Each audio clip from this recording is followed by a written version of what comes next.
Provérbios 6, de 16 a 19.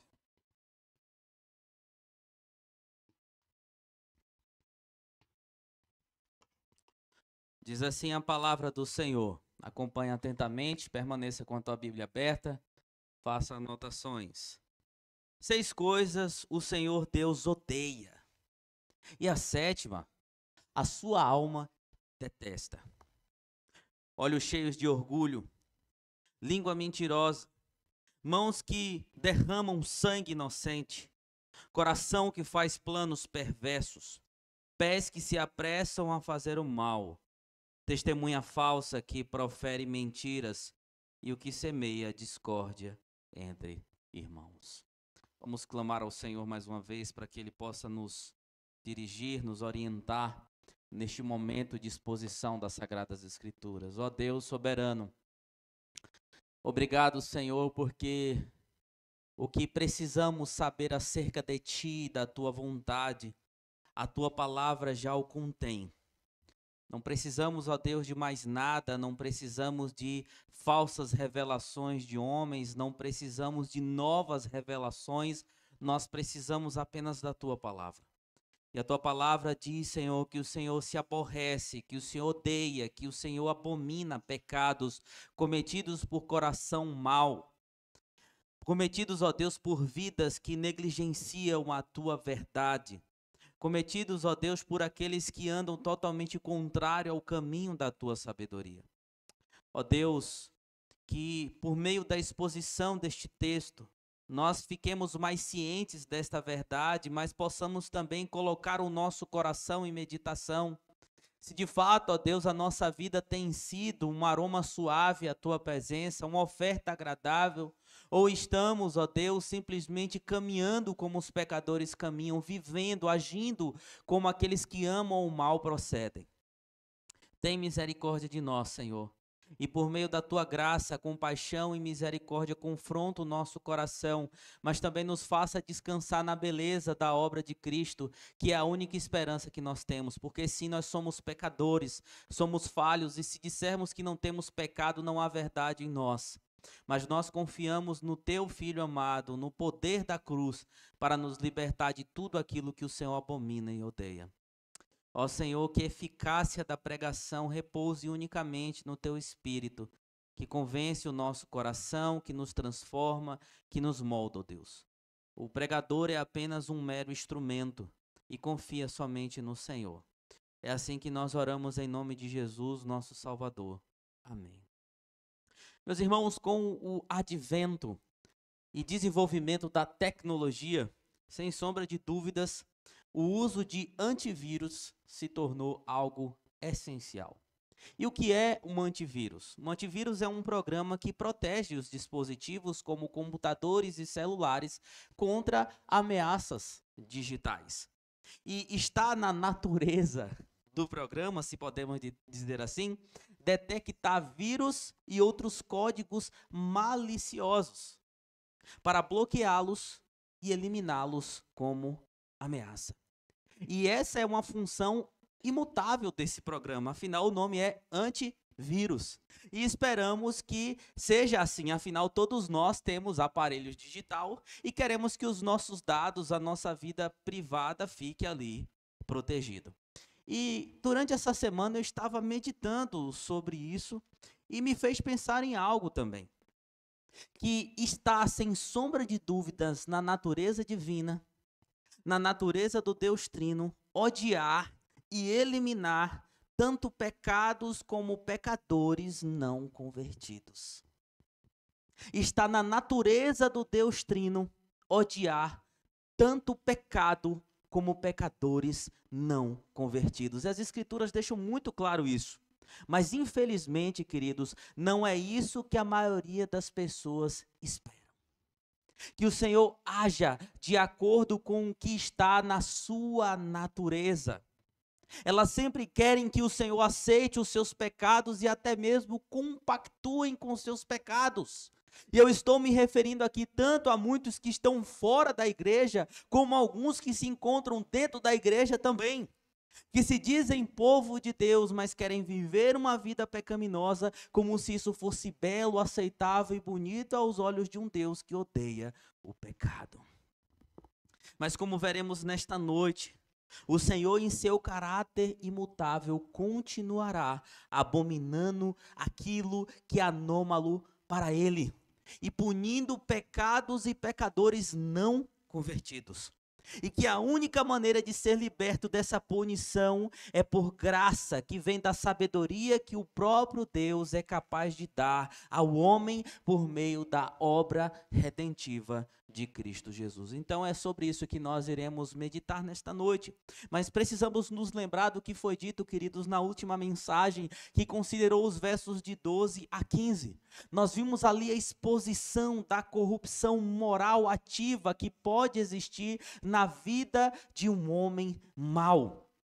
Nós vimos um trecho que faz parte de um conjunto de advertências contra o homem perverso que vive de forma contrária à sabedoria divina. Mas lembre-se que nós utilizamos livrar o homem, a vida das pessoas do homem mau e perverso, mas nós analisamos que o homem mau e perverso também ele pode ser visto nas nossas atitudes, no velho homem, pode ser visto nas nossas próprias ações, que muitas vezes nós professamos algo com a nossa boca, mas o nosso coração faz totalmente diferente. E assim nós estamos achando que maus são só aqueles que vivem lá fora, mas a vida de muitos dentro da igreja expõe a perversidade do coração, as atitudes de homens maus que ainda não foram totalmente convertidos ao Senhor. E vimos mais uma vez qual é a esperança.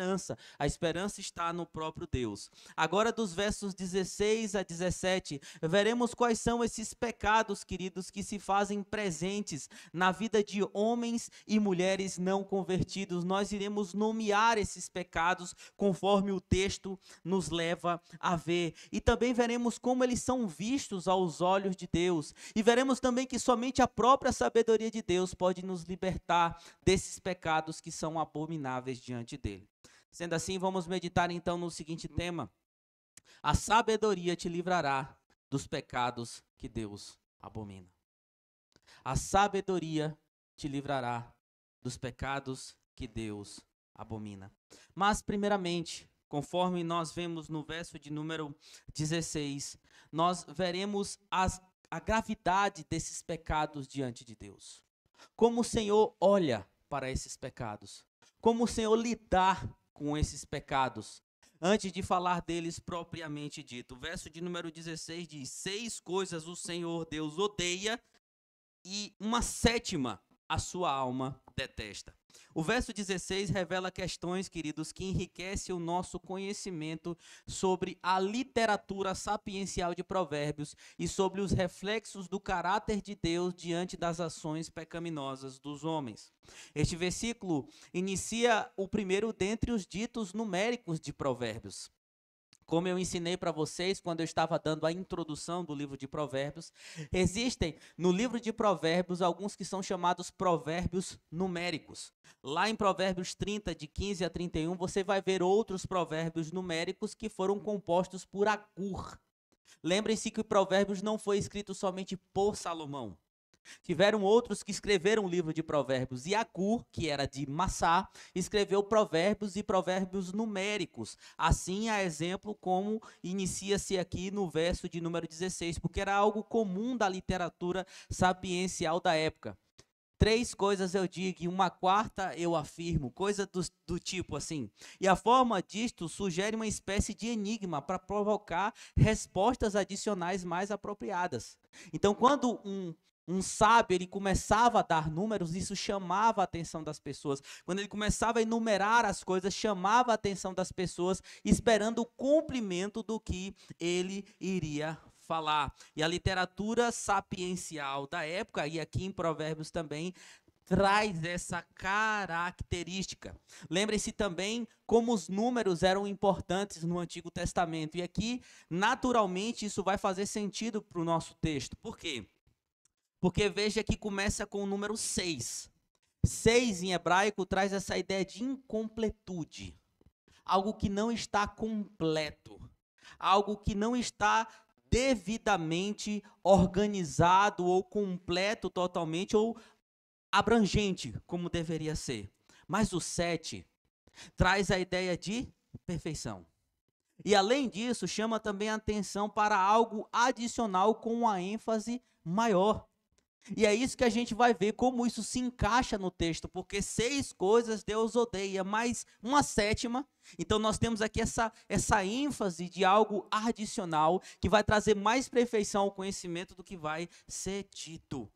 E olhando, queridos, então, já olhando para também o caráter de Deus para com os pecados, nós vemos no verso 16 que há coisas que Deus odeia. Há pecados que Deus odeia. E a forma que o texto hebraico se inicia neste verso configura tanto a ligação com o estilo de vida do homem mau, que nós vimos no sermão anterior, quanto a revelação acerca de algo que já está estabelecido no caráter divino. O verbo utilizado aqui para odeia, que pode também ser traduzido como aborrecer, ele está numa forma verbal, característica verbal da língua hebraica, que expressa uma ação completa ou um estado que foi completo no passado, mas que tem os seus desdobramentos no tempo. Então Deus odiou, Deus aborreceu essas coisas. Nós não sabemos exatamente quando, mas sabemos que Deus, ele é douto de todo conhecimento, ele é onisciente. Ele é o Senhor de todas as coisas, Ele pré-ordenou todas as coisas, Ele prevê todas as coisas, Ele é o Deus de todas as coisas. Então a gente não sabe se isso foi na eternidade, se foi em algum momento específico, mas antes o Senhor já odiava o pecado, os tipos de pecados que serão listados. Isso significa que o aborrecimento de Deus por certas coisas é um fato estabelecido, mas contínuo, e não pode ser sujeito a mudanças. Então é algo que o Senhor odiou, se aborreceu e sempre vai se aborrecer. Veja que o ódio aqui é utilizado, a palavra ódio.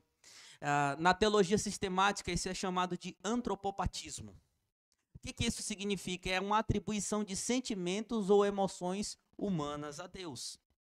Antropopatismo. Só que isso não significa que o Senhor é instável emocionalmente como nós somos.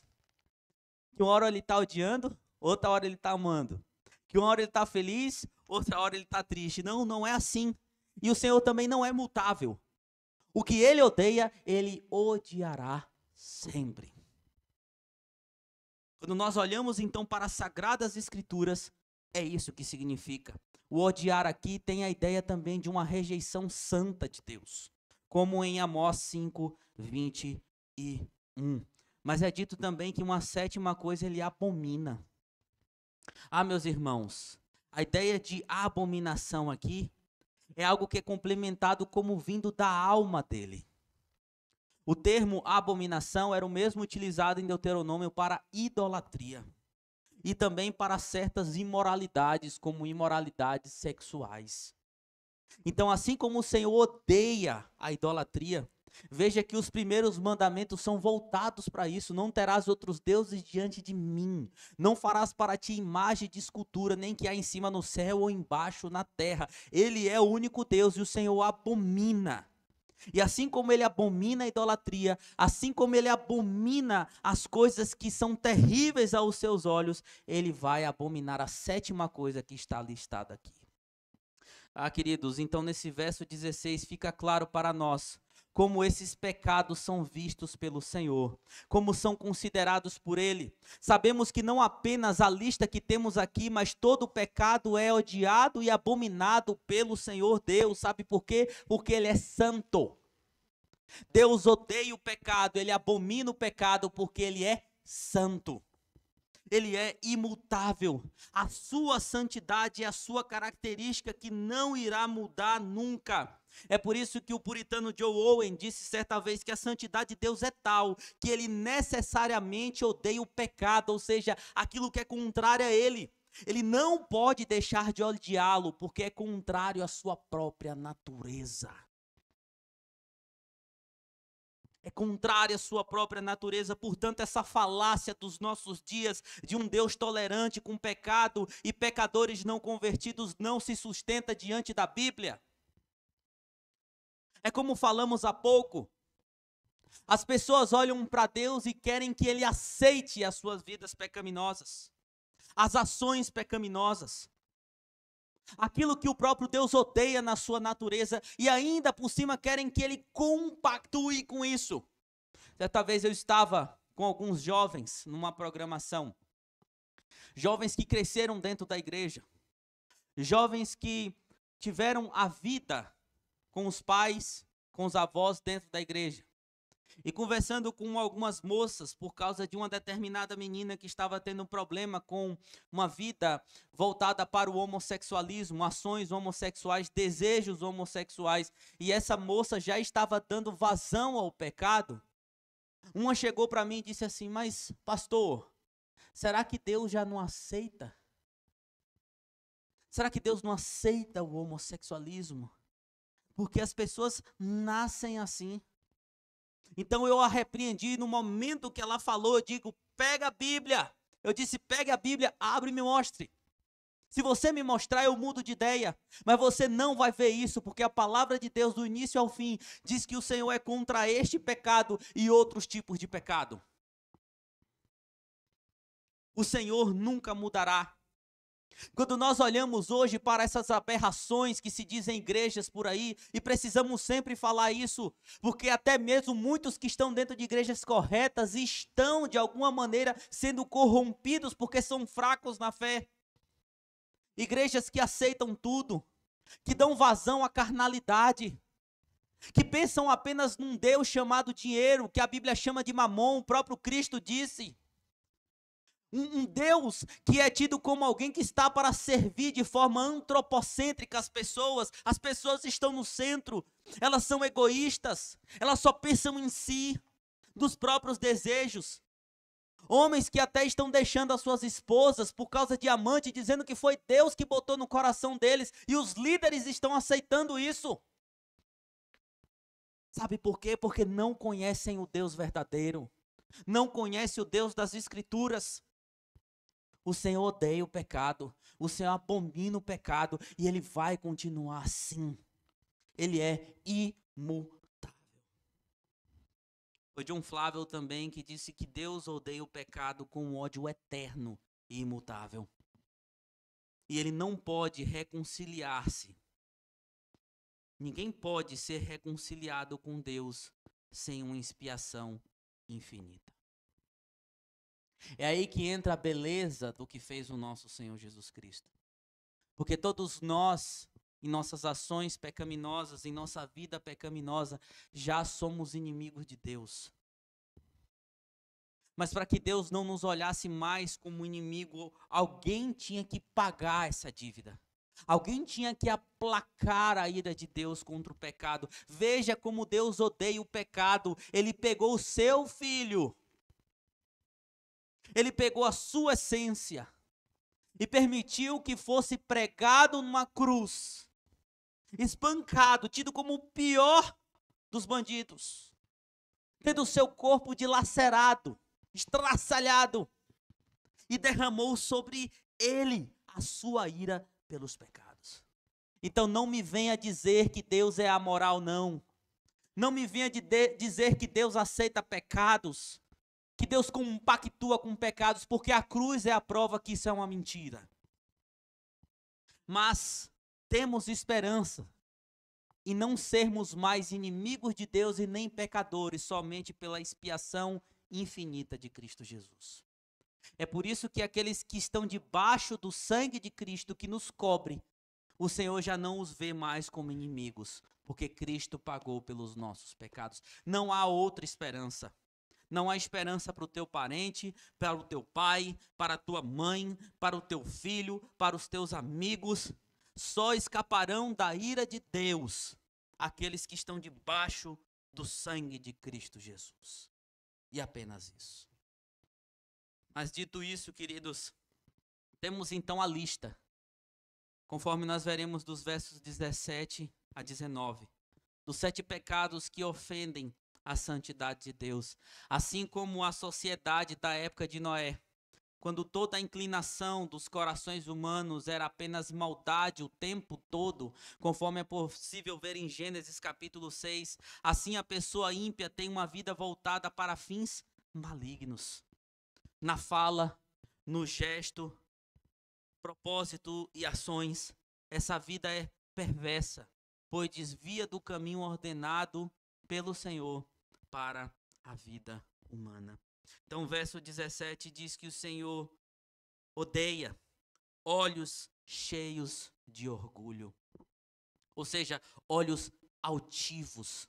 Vejam que no verso 17 nós temos essas ações pecaminosas já em prática externas. E o que é que significa, queridos, olhos cheios de orgulho, olhos altivos? É autossuficiência. São pessoas que desprezam ao próprio Deus porque se sente autossuficiente, porque são soberbos de coração, porque se sentem no lugar de superioridade, de passar por cima da vontade de Deus, mas de ser maior do que os outros. Pessoas que se sentem superiores ao irmão, que querem sempre colocar outros nos seus lugares de inferioridade. E não é algo apenas que está no sentimental, mas as ações levam para isso também. Mas o que é que o Senhor fala em Tiago 4? Deus resiste aos soberbos. Deus resiste aos orgulhosos. E Ele só dá a sua graça aos humildes. Os humildes de coração. O Senhor odeia os orgulhosos. Mas há uma outra coisa. A língua mentirosa. O que é isso? É mentira mesmo. É um engano planejado, conforme Provérbios 12, 22. É a boca que não fala a verdade, ou como nós vimos na semana passada, está cheia de meias verdades. Não existe meias verdades, meia verdade é mentira do mesmo jeito. Ah, mas uma mentirinha Deus perdoa. Ah, mas uma fala que não é sincera, logo depois eu peço perdão a Deus e está tudo certo. Mas a Bíblia fala que Satanás é o pai da mentira. João 8,44. O próprio Senhor Jesus disse: seja o vosso sim e o vosso não, o que passar disso vem do maligno. Então, no mundo de mentiras, que as pessoas estão acostumadas com a mentira, que as pessoas não amam a verdade, a palavra do Senhor continua dizendo que Deus odeia uma boca mentirosa. Mas, ainda no verso 17, mãos que derramam sangue inocente. É o violento contra o indefeso. Pastor, mas nós temos a categoria daqueles que assassinam. Vejam que aqui, até agora nós estamos vendo o quê? Quebra de mandamentos. Quebra de mandamentos.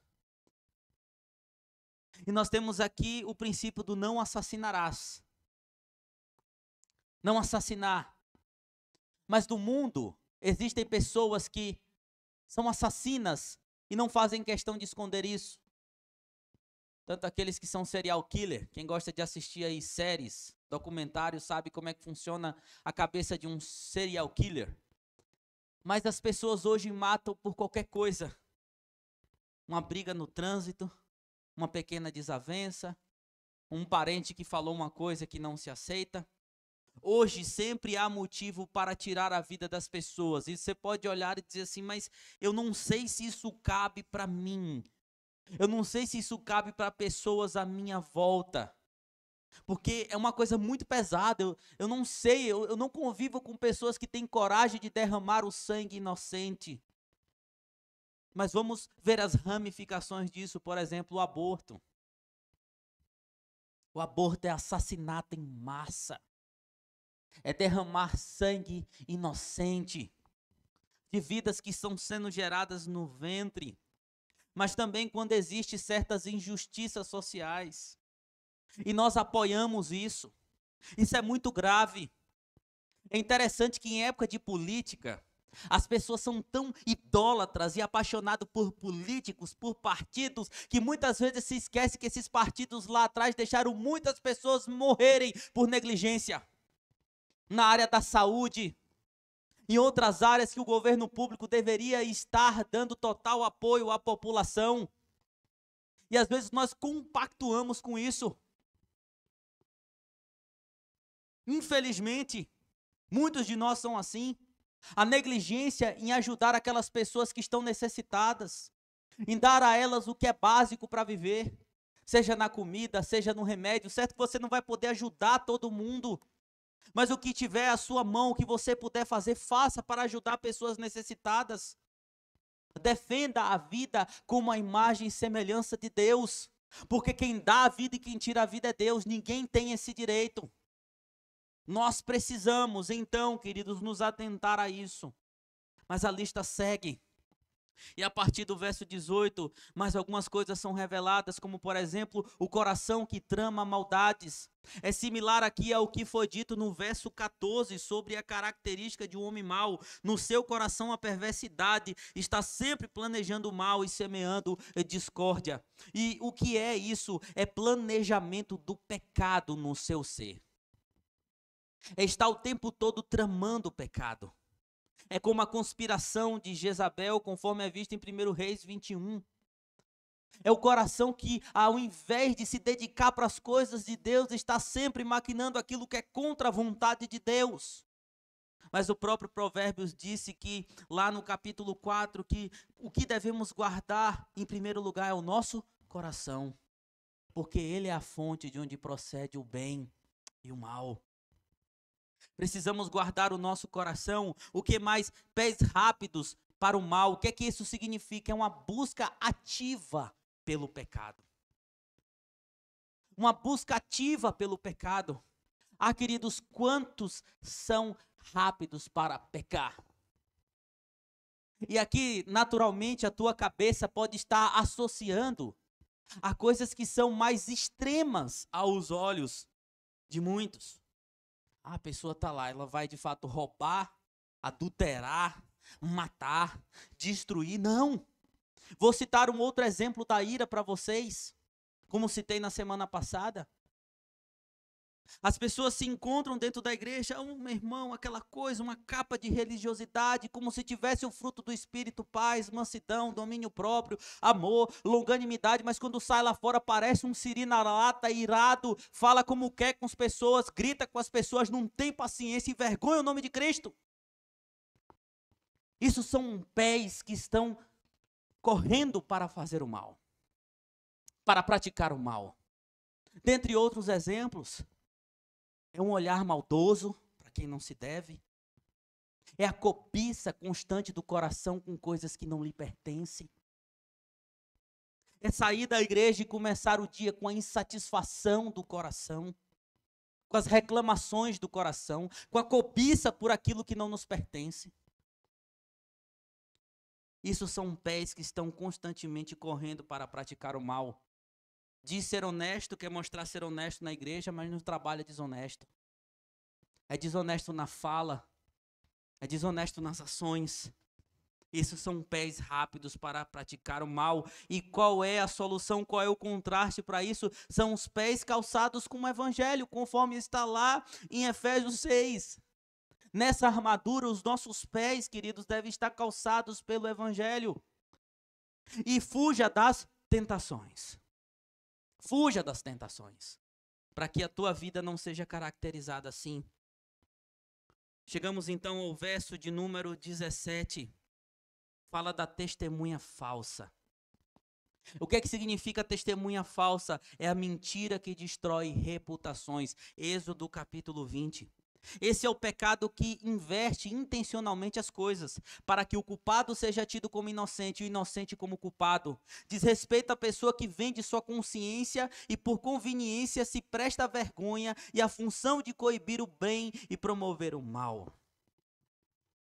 Deus abomina de sua alma pecados assim.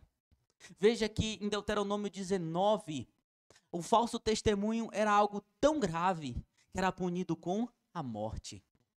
O Senhor dizia assim: arranque do nosso arraial.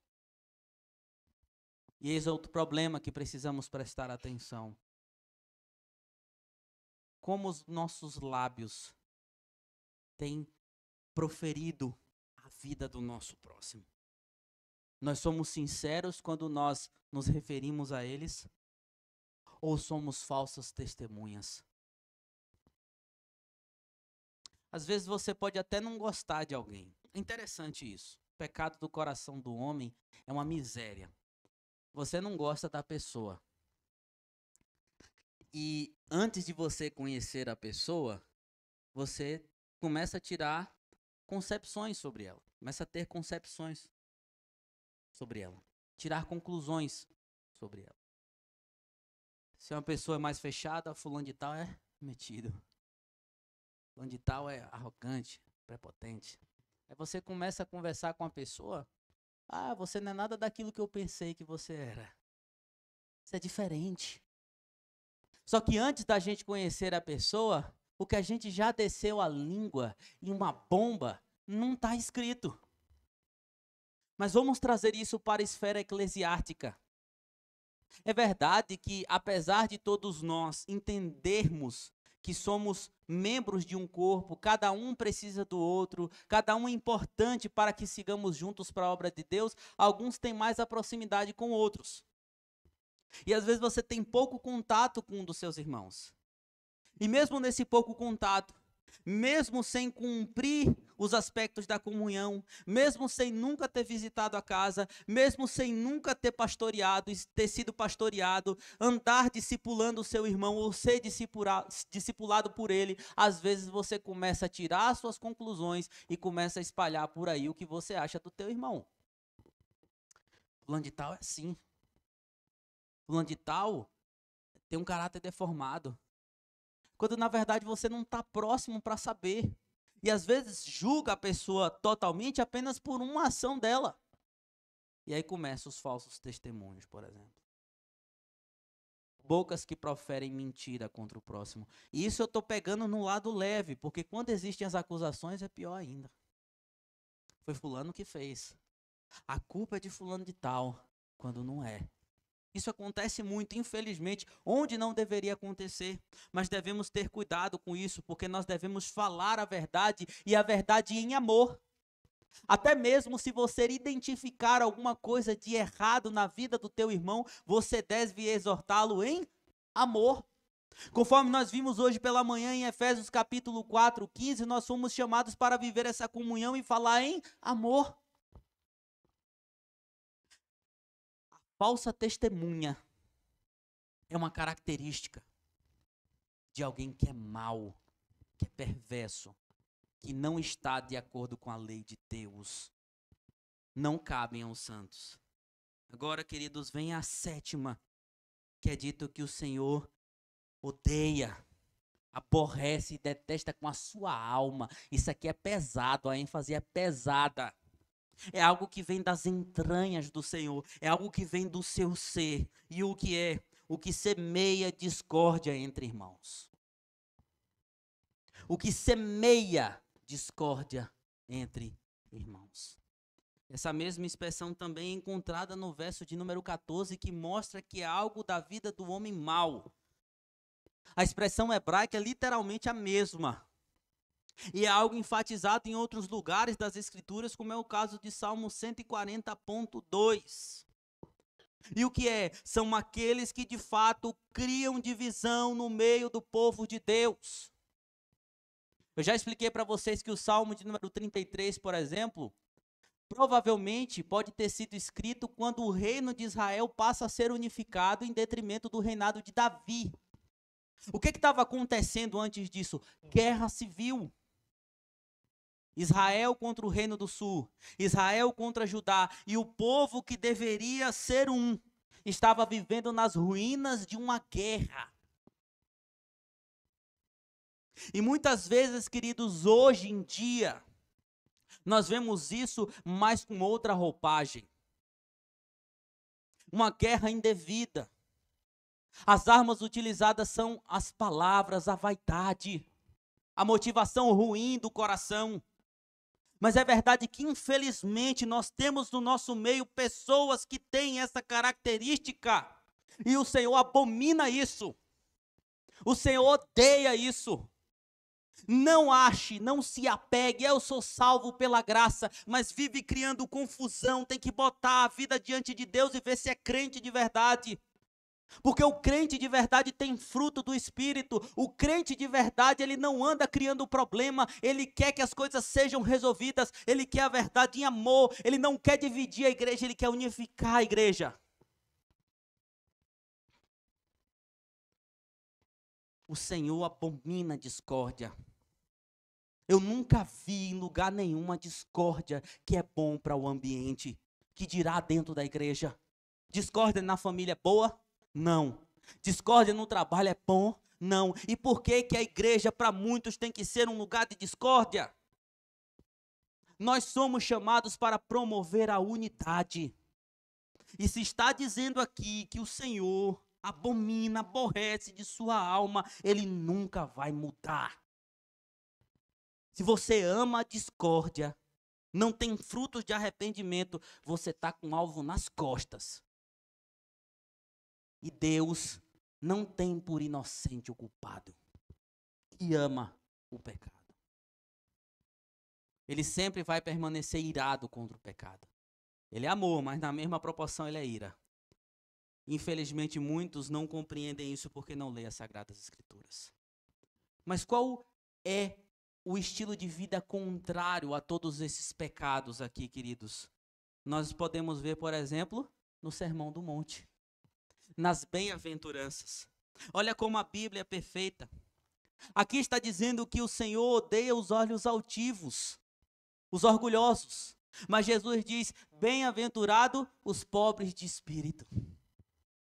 Esses sim são bem vistos diante do Senhor, e a gente aprendeu que as bem-aventuranças, na verdade, são afirmações daquilo que Deus faz na própria vida do homem, que Cristo dá ao homem. Nós vimos também que o Senhor odeia mãos que derramam sangue inocente, mas bem-aventurado é o que tem fome e sede de justiça, da verdadeira justiça. Que o Senhor odeia o coração que planeja maldade, mas ele diz que bem-aventurados são os misericordiosos e os puros de coração. Aqui é dito que o Senhor de sua alma aborrece aqueles que semeiam contenda, mas no Sermão do Monte ele diz: bem-aventurados pacificadores. Desses é o reino dos céus, meus irmãos. E a palavra do Senhor nunca vai mudar. Portanto, não adianta amar o pecado, viver pelo pecado, querer que Deus aceite o pecado, isso nunca vai acontecer. Mas para nós o que nos cabe é sempre nos apegar ao Evangelho, ao poder do Evangelho para mudanças e para que vivamos conforme a vontade de Deus. E aqui está a solução. A solução para os pecados que o Senhor odeia é a própria sabedoria que vem de Deus, que se reflete no Evangelho. Quando nós lemos Provérbios 1:7, está dizendo que os provérbios vieram para ensinar que o temor do Senhor é o princípio da sabedoria. Então, meus amados irmãos, somente essa sabedoria que nós já mostramos também até aqui, que tem a ver com a lei de Deus, com a vontade de Deus, com o amor a Deus, a obediência ao Senhor, é isso que vai nos livrar da ira, daquilo que Deus odeia, das práticas pecaminosas. Mas existe esse problema, pastor, todos pecamos, merecemos juízo, mas é lá em 2 Coríntios 5:21 que Paulo diz que Cristo levou as nossas abominações na cruz, estão todas lá.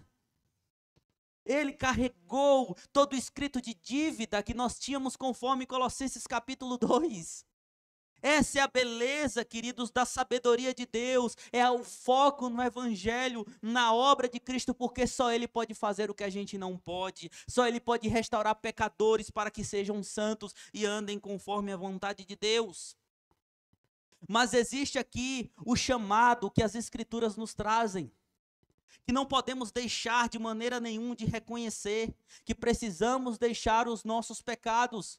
O apóstolo João disse isso: se nós dissermos que não temos pecado, nós somos mentirosos, e o Senhor não habita em nós. Talvez você ouvindo aqui se identificou com pecados que estão aqui. Você e Deus sabe do teu coração. Mas precisamos nos arrepender e nos colocar diante do Senhor, clamando por misericórdia, porque podemos estar achando, ah não, Deus se agrada de mim, Deus se agrada de mim porque eu vou à igreja, porque eu vou ao culto, porque eu prego, eu canto, eu toco, eu sapatio, eu falo sei lá o quê. Deus está se agradando de mim. Não está não. Até mesmo quando seus filhos estão em pecado, o que o Senhor faz é discipliná-los, porque Ele nunca vai aceitar uma vida pecaminosa. Portanto, se arrependa e ande em santificação. Peça que o fruto do Espírito esteja no teu coração. Que o fruto do Espírito de Deus possa de fato desabrochar em você. E aí tudo na sua vida vai ser conforme aquilo que o Senhor te preparou para ser. Peça como Davi no Salmo 51, cria em mim, ó Deus, um coração puro e renova dentro de mim um espírito inabalável.